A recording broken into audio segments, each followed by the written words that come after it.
And now, if you would, let me introduce you to my world record lake trout.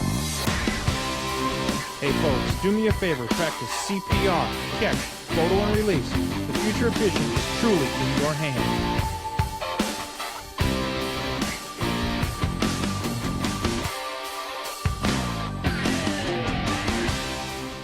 Hi everyone. Hey, if you're from the Midwest, you've been dealing with some pretty nasty weather. No ifs, ands, or buts about that. Central Minnesota really got blasted last night. Some parts of the metro got hit really bad. And there's leaves, debris, and trees down all over the place. Hey, I got a question for you. We're going to start off with a question tonight. What do you think's the most versatile musky lure on the planet? What do you think it is? I'm not talking about brand. I'm talking about style, type. What do you think is the most versatile bait you can carry in your boat? If you had to choose one bait to put in your boat, what would it be? I've heard people say bucktails. I've heard people say, if the topwater fanatics, they say a favorite topwater that they enjoy. And there's some value in that. But if you said bucktails, topwater, or crankbaits, you're missing the boat. You really are. Why? Because the number one most versatile bait you can throw out there today is a spinnerbait. That's right, a spinnerbait. Tonight we're going to talk about spinnerbaits. We're going to talk a little bit about all that stuff that makes spinnerbaits so popular, and I'll show you why. We're going to break down some footage. We're going to take you into some stuff. And hey, don't leave the show early tonight. Or if you do leave early tonight, make doggone sure that you watch it in the rerun, because I'm saving something for the end of this show that I think you're going to really enjoy. In the meantime, if you would, this is FishnStixTV, folks. Do us a big favor. Help us grow, please. Follow, like, and share. Now, we're stumbling around here trying to get audience, and we're trying to make things work. And we're having a lot of fun doing it. But if you could, help us out a little bit.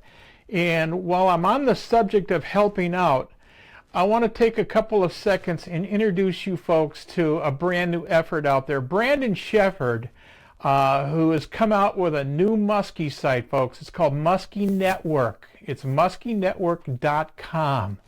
You want to go online, you want to check it out. He's got chat rooms, groups, he's got videos, he's got blogs, forums, he's got all kinds of stuff going.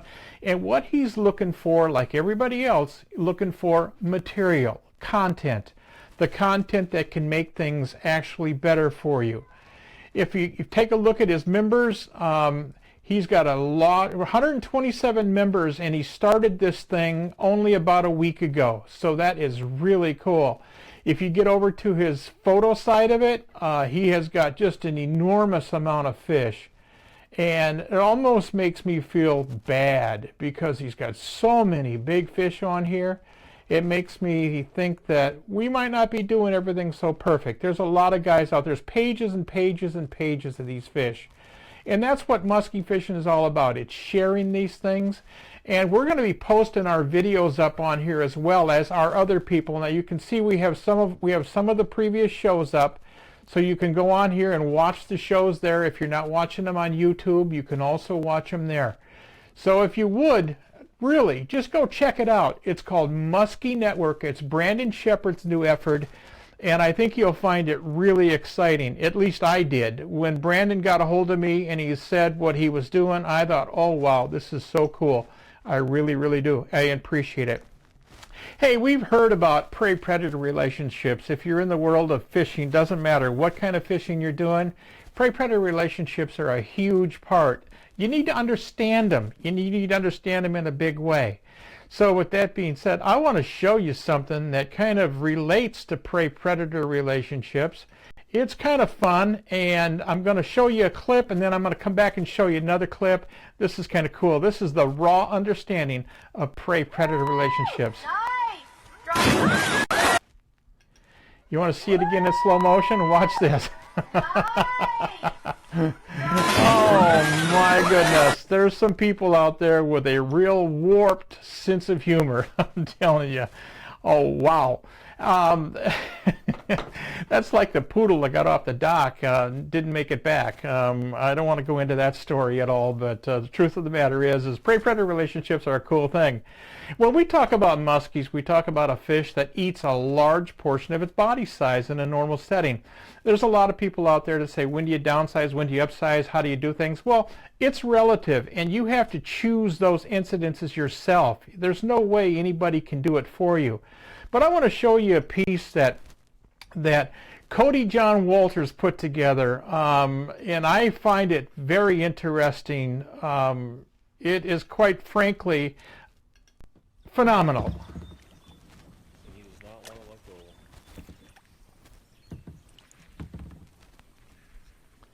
Imagine being out kayaking and witness this, folks. That's a huge northern too. Look at that. Don't spook him. Don't spook him. I got a good video now. It's actually going this time. Jesus. Isn't that cool? That is the coolest thing I've seen. He does not want to let go. Hey, move. That is so cool. And to be able to be out there in the water and see that, that is something you'll never ever going to forget. Now, it's hard to estimate the size of that fish, but I'm going to guess that muskie to be well into the 40s, possibly into the early 50-inch class. Again, there's no way to know. There's no relativity. The kayak oar gives you some idea, but there's depth perception and everything involved. But the truth of the matter is these fish will eat 1/3 of their length in a normal meal. So don't be surprised when something comes along the side of your boat and decides to take a big hunk out of it. It really is. I said that spinnerbaits were versatile. I said that they were the most versatile things on the planet. Well, I want to show you the only patented musky spinnerbait on the planet. Folks, this is a lure called the Assassin X. Now, we're going to be talking about baits in detail. And the reason we're talking about baits is I've had a number of people email me in the last week and a half asking me to please keep covering baits. It's baits that are important, and I agree, lures are very important. However, when you use a lure, why you use a lure, and which lure you use all have to be in concert. If all you're doing is choosing a brand name, it's not doing you one bit of good. You have to understand when to choose these lures. I'm going to take you into the archives, and we're going to set up now on a couple of fish as we move through here and discuss the versatility of the spinnerbait, the bucktail, and all of these blade baits that are becoming commonplace in today's world. Vince Segafredo, our location is Eagle Lake. Interesting story amongst this particular fish. Our conditions on August 18th, 1991 were brutal. Our winds were southwest at 10 miles per hour after an incredible cold front of 4 days long. Our air temps were 68 degrees. Our water temps were 72 and holding, and our skies were partly cloudy. I don't think the water could get any colder than 72 degrees, to be honest with you. John Alden night sonar tables would indicate that we had a major or a minor, or did we? Our time of catch was at 1:50 p.m. If we look at our p.m. periods, we'll see there was no minor, and the major was at 6:55. Our moon phase was in the first quarter, and our sunset was at 7 p.m. Then what made the difference? What made this fish catchable? Well, folks, it's something that we call transition. Fish utilize areas during transition, and we took one little obstacle out of this mix and put it to use. We'll talk about that in a second. However, there's a reason that I'm on this system with Vince Segafredo. I was supposed to be on Lake of the Woods fishing with Vinny. He was supposed to be fishing the area where I had broken the world record on a houseboat trip.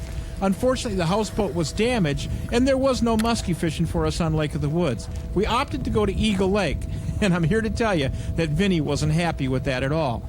His friends had told him there are no big fish on Eagle Lake, especially where we fish. Truth of the matter is, I was convinced I could get Vinny on a big fish. The first day, we hit every key spot you could imagine. I'm telling you, if I knew about it, we fished it. And you know what? Our results were dismal. Not a single solitary fish. However, on the second day, at about noon, or actually about 11 o'clock, Vinny started to get the hackles up, and I had to find fish.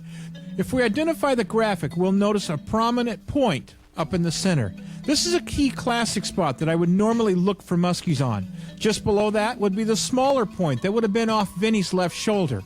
In the center of that, in that nice inside turn, is exactly what we're looking for. It's called a transition area. However, it's not just a transition area. There are other elements that have to be playing in order for this to work. We had it. We had a little bit of sunlight, a little bit of warming trend, and a little bit of chop, focusing a great amount of warming trend right in that inside turn. And the rest is basically history. Now, the truth of the matter is this is the time when you want to throw spinnerbaits, folks. Those blades, slow throbbing in that water column, is just what the doctor asked for. Big fish, need a net, need a net.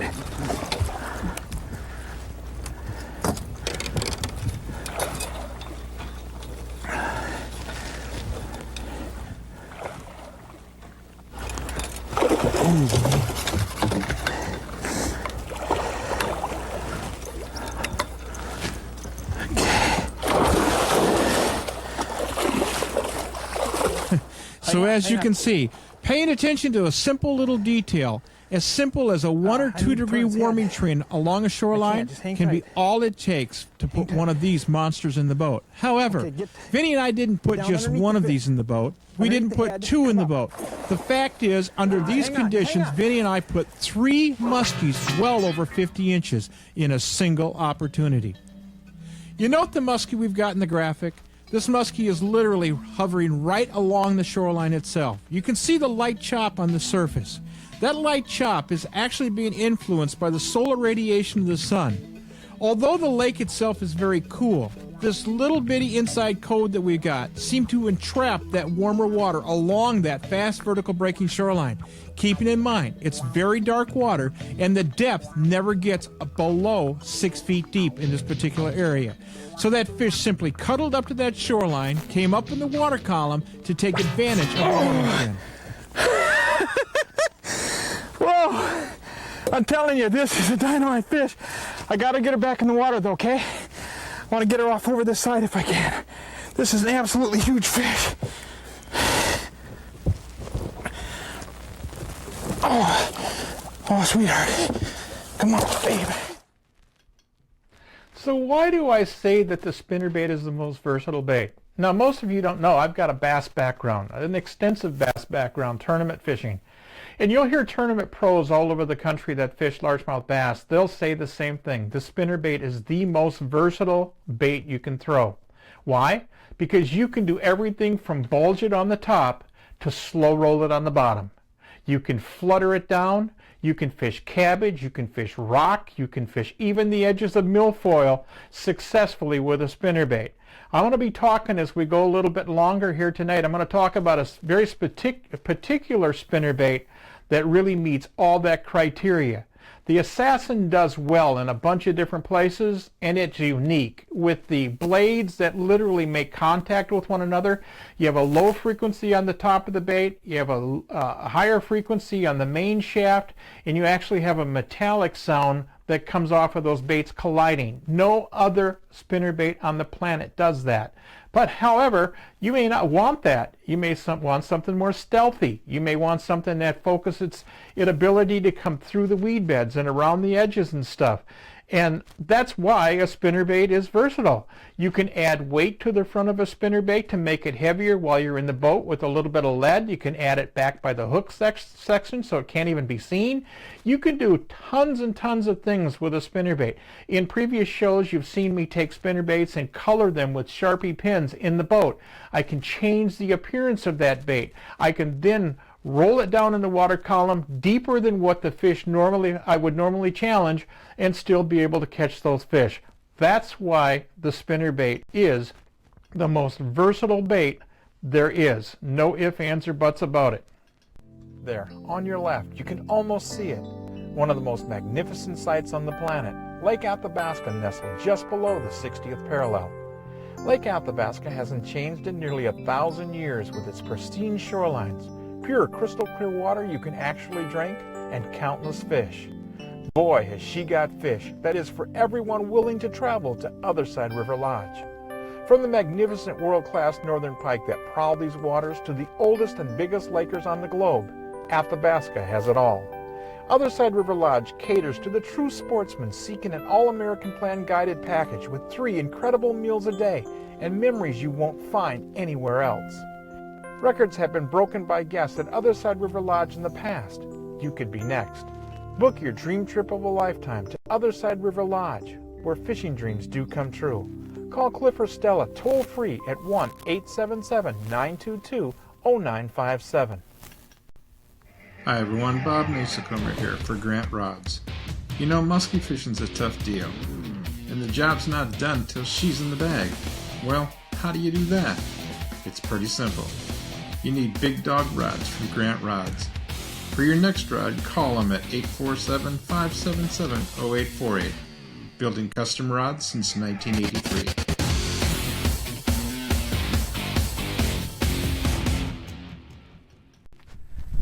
All right, let's separate ourselves from the spinnerbait for a second, because we just showed you a Jim Grant commercial. Now the reason for that is because Grant makes great rods, but if you're anything at all worth your salt and you're a fisherman, you're not carrying one stick. You're carrying a boatload of them. And I'm not saying that because I want to be bragging about buying a bunch of rods. I'm saying it because it's necessity. Today, the angler that throws blade baits has a propensity for longer and longer rods, 9 foot, 9.5. And to be honest with you, the boat I fish out of doesn't require that 9 foot, 9.5 foot rod. Therefore, I kind of stay back to the 8 foot range. Most of those 9.5 foot rods, they lengthen the rod blank back at the butt anyway. So that being said, I can reach all I need to reach. Now, as a fisherman doing a television show, I'm not going to show you this ever. See that? I got hooked up on a rock.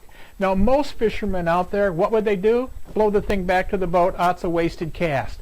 But I don't think you want to be doing that. Paying attention to what's behind that bait, especially with blade baits, is very critical. 50 to 70% of your hookups are going to come right at the boat. Trolling motor's going to hit this rock, and I got this fish.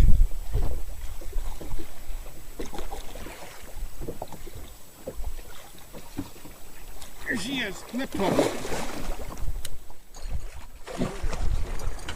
That is a Jim Grant big dog musky rod I'm using right there, and it's an awesome tool. I'm going to define why it's so cool as we move forward in tonight's show, but it is definitely the best blade bait rod I've ever thrown. Now let's take a look at this figure eight, because figure eighting, like I said, is going to be critical to you. Everybody has a different way of figure eighting, and they're all emotional about it being right or wrong, or somebody else is being right or wrong. So I don't want to challenge that. What I want to do is define how I figure eight. Matt Thompson will tell you I'm the world's worst figure eighter, but I boat a ton of fish on figure eights. And when you're pulling draw baits, you can expect a calamity at the side of the boat. I have a tendency to dive my rod down in the center of the cast. I come up on the outsides, pull it over the top of the head of the fish, and get the fish to respond. Now what I'm doing is I'm triggering an instinct of that fish by taking it away from it.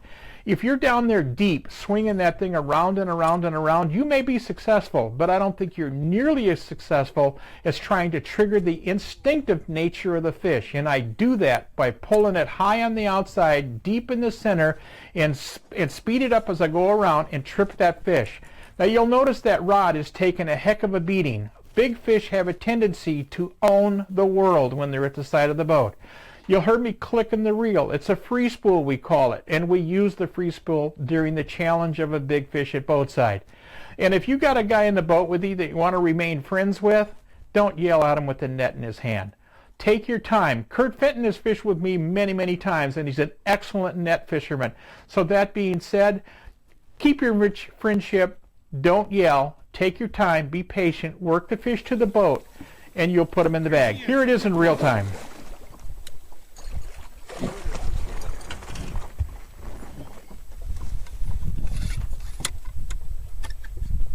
I'm on preschool. I'm not going to do anything with this fish. He's barely caught. Okay.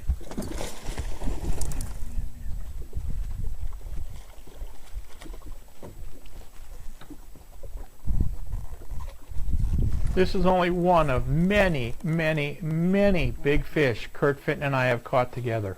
Many.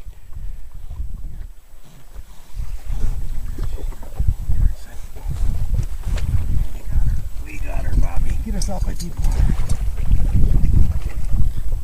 Good job. I thought the trolling motor was going to hit that other big rock. It looked, I mean, I didn't miss it by 2 inches. She ate that little bitty AK. You just made it. Jody's going to be so mad. You got these blades dialed in, Bob. Yeah, they are. Both the small blades and the big blades. He just made that bait not 10 minutes Right ago. down there, yeah. Idling up, I sat down and made this bait. The summer sun never sets upon the Alaskan pike of the Unoko, in the heart of breathtaking Alaska. Evenings will be shared reliving the battles of monster pike. The Midnight Sun Trophy Pike Hunt is on, aboard the 67-foot luxury houseboat, and you're in command. If you're not, you should be. Contact the Midnight Sun Trophy Pike Adventures by calling 800-440-7453 or email them at mstpa50@gmail.com. And that's another thing you should be aware of, folks. Spinner baits and blade baits, what we call blade baits today, because few of them have bucktail on them anymore, work great for northern pike and muskie alike. Now the lure I've got up here for you right now is the M&G spinnerbait. Marv Kiley and Grizz Brueggemann designed this lure years ago. Marv and I fished together for many, many years. This lure right now is being manufactured over in Wisconsin by two really, really great people, Jeff and Tina Frick, and they've got Slither Tackle. And not only have they got Marv Kiley's traditional M&G, but they've got an entire line of baits in their family of lures.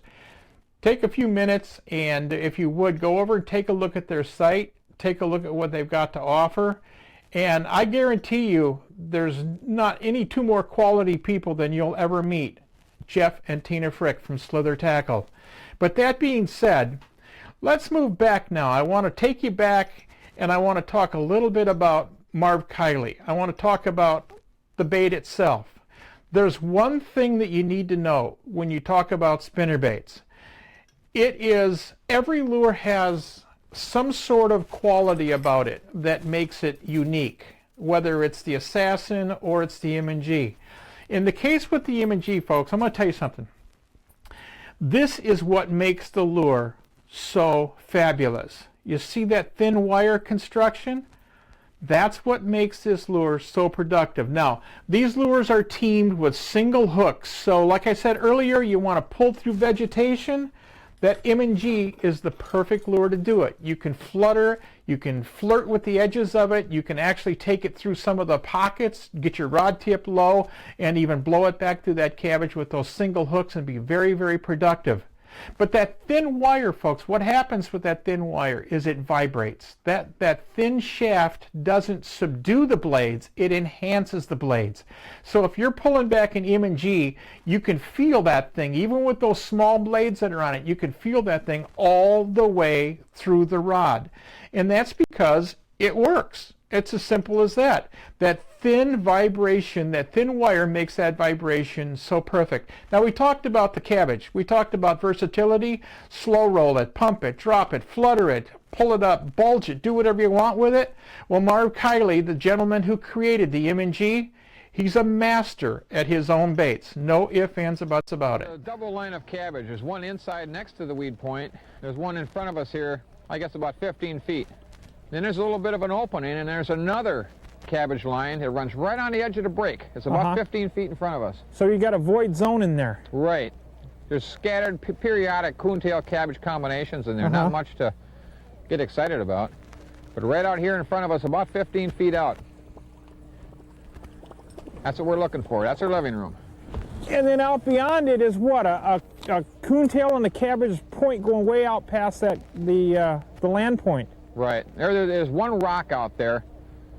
Pretty hard to see right now, but it's there. I'll get an awaker over it a couple of times. The only reason I'm throwing this is because of the extreme dark water. Usually in falling water temperatures I won't throw this lure, but this water is so churned up it just might be what it takes to do it. You're throwing what, the black hair? Right, black spinnerbait. Knowing what is beneath your boat is incredibly important. In this case, Marv and I had chosen what would generally be considered a point, if we were considering only the obvious, where in fact it was the weed line beneath the surface we were most interested in. In this case, there was an inside and an outside element to our weed line. The fish were actually relating to the outside weed line rather than the more shallow version known as the inside. This is often the case when muskies relate to such areas during periods of transition.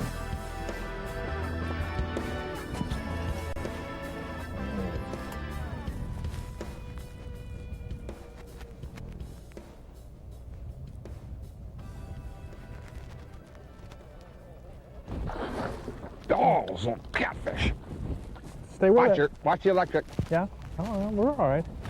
Good move. She swallowed that thing, didn't she? Yeah, she did. Stay with her. You gonna net this one? Gonna have to. Okay, just stay with her. She came right up underneath the boat and about gave me a heart attack. Okay, you're gonna have to lift. There you go. Up and over.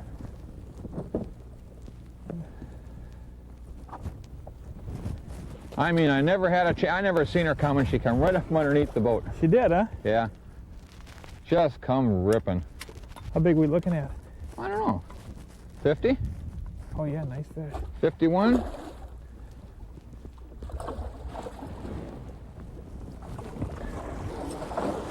Nice fish, Marv. Nice fish. Okay, you get your tools ready. I got her, okay? Okay. Now what? Just go ahead. Let's just put her back. Let's let her go. Oh, is she in a hurry? Yep, she wants to get out of here. Yeah, she's in good shape. All right, let's talk a little bit about the blade baits, folks. The first one I'm going to show you is literally the shortest, smallest blade bait I throw. This is an AK Junior. It's a single body. Now, one of the things I want to tell you about today's world, you've got a combination of elements that are on these lures. Some people like a certain blade. Some people like Colorado as opposed to what we've got. And also, you've got the body structure itself. You've got Mylar and Marabou as options. You also have bucktail on some of these baits today. So you have a complete array of different materials that you can choose for your baits themselves. And color is a huge, huge part. If you're looking to fool that fish in nature's rhythm, if you will, or break it up with the most gaudy thing you've got out there, you can buy it on today's market. One of the things that I like to do on the AK series is I like to mix up a plated blade with a painted blade. It gives me a real neat look in the water. And I really like dark colors. Not necessarily black, to be honest with you, but dark colors. They give me a silhouette in the water column, as they will for you, and these fish will respond to that silhouette. There's a gaudy, gaudy color right there. But I tell you, on the Winnipeg River, this is a killer bait. On a number of different lakes, Cedar Lake, Ontario, Eagle Lake, Ontario, big time. Big time. But this is the lure that probably most people are missing the boat on. You hear people say, what's the number one lure you throw out there? Black. Well, I got news for you. In my world, I like to fix it up with the black and nickel combination, even in the Mylar bodies. That is a big, big issue for me. All right, let's move forward now, and we're going to catch up with our folks at Which Bay here real quick. And while you're listening to this, I'm going to prepare a picture for you, and we're going to talk about Jim Grant rods and why I use them. Big fish. This side over here. That is a 50 fish. Folks, you're seeing it right now. My 100th just came in the net at Which Bay Camp. Holy smokes, Rocky. She ate that thing. Now, rods have changed a lot over the years. And one of the things that I find on Jim Grant rods that you're not going to find anyplace else, a two-fingered pistol grip. Why is this important? Well, the first time you put this thing in your hand, you're going to find out how relaxing it is. You're going to find out what it's like to have that thing sitting in your hand and you're not having to bear down on it just to make sure it stays in your hand. You know, anglers today are being told that they have to throw these mega high-speed reels. Now, if you look at the weight of these mega high-speed reels, they're heavy. Some of these reels weigh a pound, maybe more. And when you combine that with a 9.5-foot rod, the amount of weight you have in your hand is virtually intolerable. And there are devices being designed to eliminate some of that. But Jim Grant has already eliminated it in his custom-made Big Dog Rod series with the double pistol grip. When you lay this thing in your hand, it goes between your fingers. You can literally open up your palm. You don't have to squeeze your reel to death, and you have total control of what's going on. If one of these big girls comes up at the side of the boat and decides to eat you, you've got absolute hands-on assurance that you're going to keep the rod and reel in your hand. And this is what I'm talking about. This is a Mayaboo, folks, and they work well.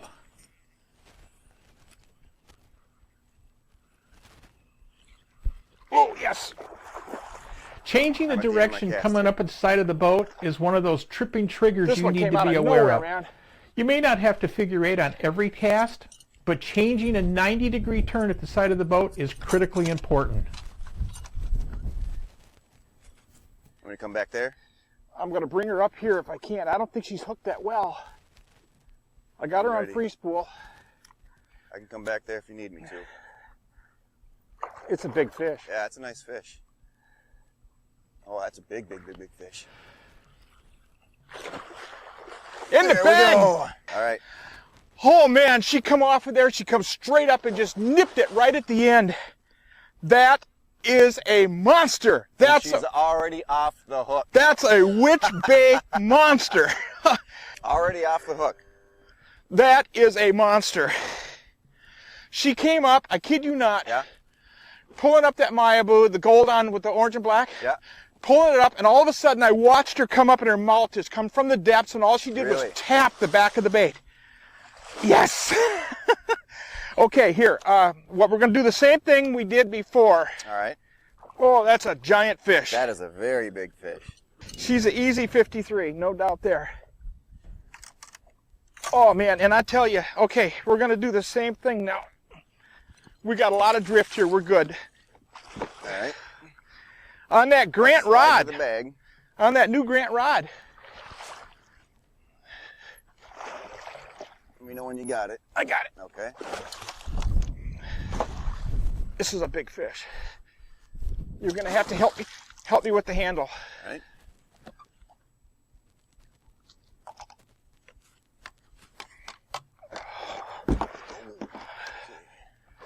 Oh, this is a monster. That is a big fish. Oh my Lord, look at the size of this girl. Oh yes. That is a very big fish. That is a very big fish. Let's see what we got here. Good looking animal right there. Yeah. Man, she ate that. She just come up. I was coming up and I thought, oh man, look at this. Boom, there she ate it. Okay, cutters are right here, right? Yeah. I'm gonna get it out of the net so I don't get hooked. She dashes and darts one time and it's over. Yeah. That way nobody gets hooked. Yeah. There. Now she took it between the wires here. There we go. A big fish, Bob. When she dents the side of the boat, she'll take some paint off. that is a huge fish. That was on that Grant Big Dog rod. A new one he sent me. Yeah, in there. So. All right. All right, let me explain it one more time for her.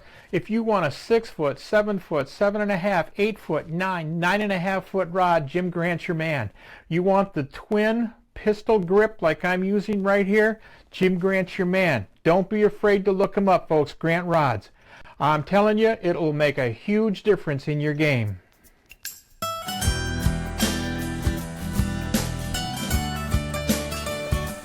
Bring her back. Oh, no, hold tight, hold tight.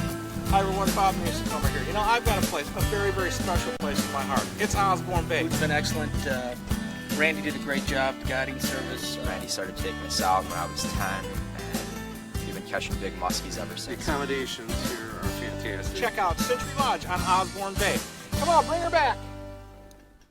I got a very good friend of mine, lives down in Chicago, and fishes with me from time to time, and he and I have had some great times on the water. And I'm going to unveil a piece of footage for you that really sends a big message. There's a lot going on here. It talks about why we caught the fish, how we caught the fish. It also talks about second effort. Musky fishermen have to understand that fish don't come every cast in this sport. They're literally hundreds and hundreds of hours of pure boredom broken by, well, a couple of moments of sheer pandemonium. And if you're shooting shows like we do, it's costly when you're not putting those big fish in the boat.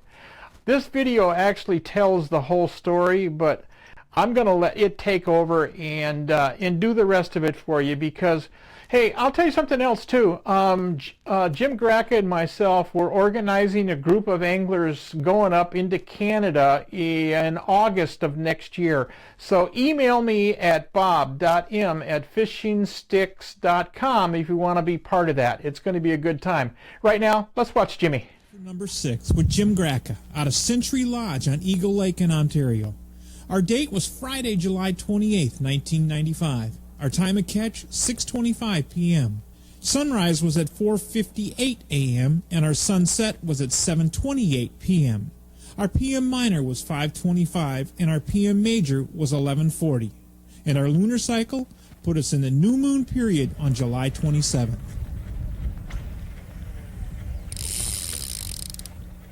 That weed bit should be right about there, ain't it? Yeah, you're coming through it. I know to you this might be sounding a bit like a broken record, but that's the way musky fishing is. Thousands of hours of boredom interrupted by fleeting moments of pandemonium. It also testifies to the authenticity of what you are witnessing and the effectiveness of our decisions. We are not fishing some stock pond. There are no staged fish scenes within any of my videos, and what you see is what we got after some pretty long hours on the water. That's simply reality. It's musky fishing. In the case of Jim Gracka and the fish you're about to see, it was no different. We were in the 11th hour. The Suburbans were actually warming up, and we were on our way to the landing when I aborted leaving in hopes of one last chance at a big girl. Our largest, a 47-incher, simply wasn't good enough for you folks. In my opinion, we needed bigger. We headed up the lake out of Osborne Bay looking for more vertical areas, especially areas that would be exposed to early and elongated shadows. The spot I chose was an area where I had been working a larger fish previously, but could not connect. Every time I saw her, the conditions were exactly the same as what we were experiencing. So why not return to known real estate and make it all happen? The area was comprised of one of the largest islands around. It formed a slightly tapering rock point that matured into a vivid, vertical breaking inside turn. In the turn itself, there was cabbage. And in Eagle Lake, cabbage can be everything. But if she were there, what would she eat? Now that's the million-dollar question, and one we all ponder. I'm going to turn the boat. Keep casting. I'm going to turn the boat around.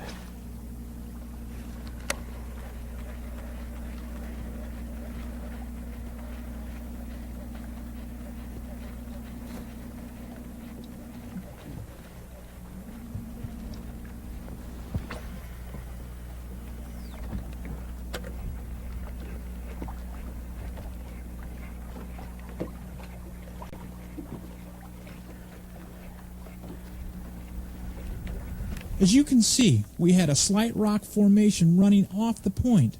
However, the real magic was the turn combined with the vegetation. It's this vegetation that allows the predator to move into position even before the shadows are complete. And in my opinion, it's the bigger fish that move first on a spot, and only do so when the conditions are right.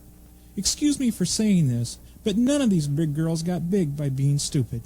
Jim's lure choice was that of a Strike King Magnum King, and for good reason.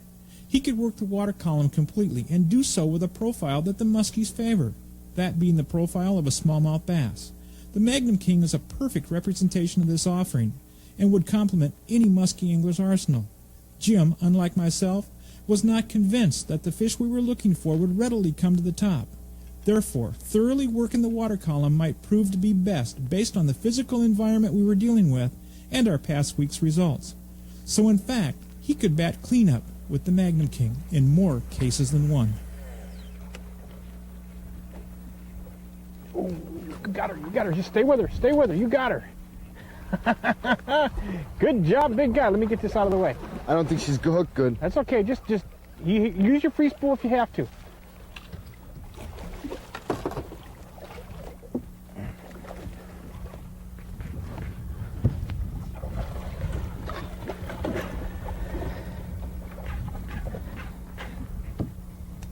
Can you bring her my way? Not yet. She don't even know she's hooked yet, really. That's okay.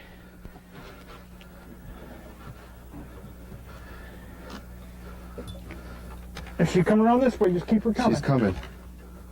She's coming. Okay, just keep her coming. She's mine. Look at this. Look at this. Look at this. That's what I saw you on, babe. You're mine. You got a 50-incher. No. Yeah. Woo! It's a high 40. You got a good hold of her? Holy moly. What do you think of that? Huh? Oh, amazing. Amazing. What a fish. You didn't deserve that. Oh, I worked hard for this fish, believe me. Okay, I worked hard. I deserve every inch of it. Gotcha. Okay. Hang tight. Okay, down with her. You might go to your knees. Be easier. Oh, nice job. Thank you. You grab her by the tail. You want to hold on her by the tail. Okay, now don't let her go until she's ready. You might want to lay right on your belly and just kind of resuscitate her a little bit. Okay. What do you think? I think 50-51. All right, I'm going to cast the question. Did Jim catch the fish or did I? I told Jim after he put the fish in the boat, I said, it's 50% mine, young man, 50% mine, young man.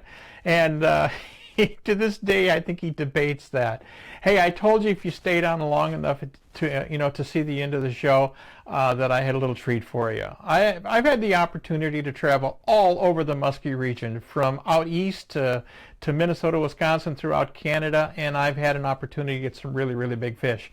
Some of you folks have seen some of those really, really big fish. But again, we started this conversation tonight. We started this show tonight by talking about versatility. We started talking about spinner baits, what we now call blade baits in today's world.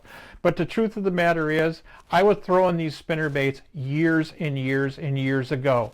I've just got one more to show you, folks, because I lost a really, really big fish a few years ago on a giant jackpot, and it was truly a big fish, but I've got a lot of mineral fish like that, and when we're talking about spinner baits, we're talking about big fish.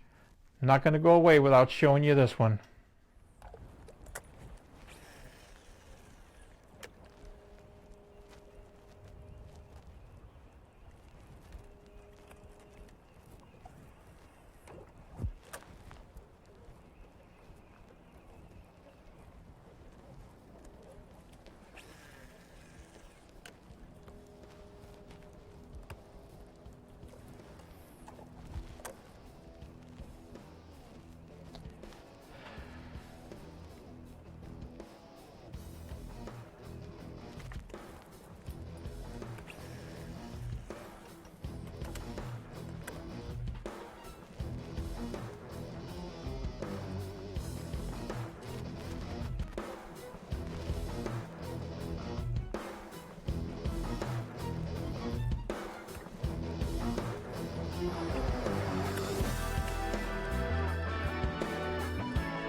Big fish.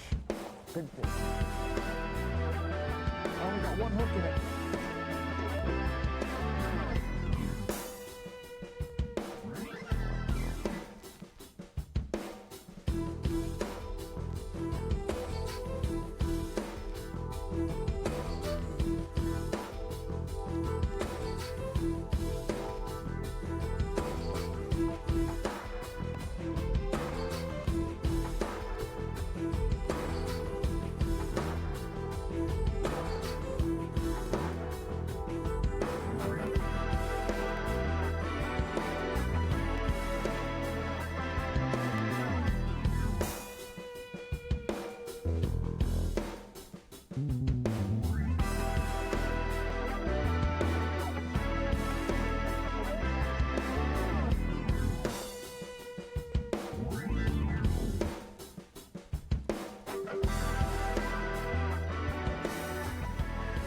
I have nothing to say. Yes, I do. This is FishnStixTV, folks. This is Bob Mehsikomer. I'm asking you to please help us grow. Get people to follow us, like us, and share. Because what we're doing is trying to disseminate information. We're trying to teach people how to, why to, where to, the best things they need to know to go musky fishing. In recap of what we're talking about tonight, the Assassin Spinnerbait. Absolutely magnificent. No question about it. You want to get over and get in touch with the folks at Slither Tackle. Get yourself an M&G if that's what it's all about. It is very important if you're out there trying to catch fish. And if you're looking for the right equipment to do it with, well, Grant Rods will build that custom-made rod for you that'll get the job done. Let me show you one more bait that we didn't talk about tonight. We talk about versatility. Folks, this is called a roller. This is one of the most incredible baits. This is a huge monster. It's giant and it weighs a ton.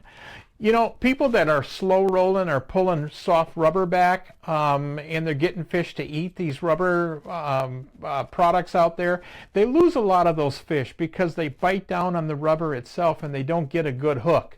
This thing will comb the water depths. We take fish off the top of humps that are 25 feet deep.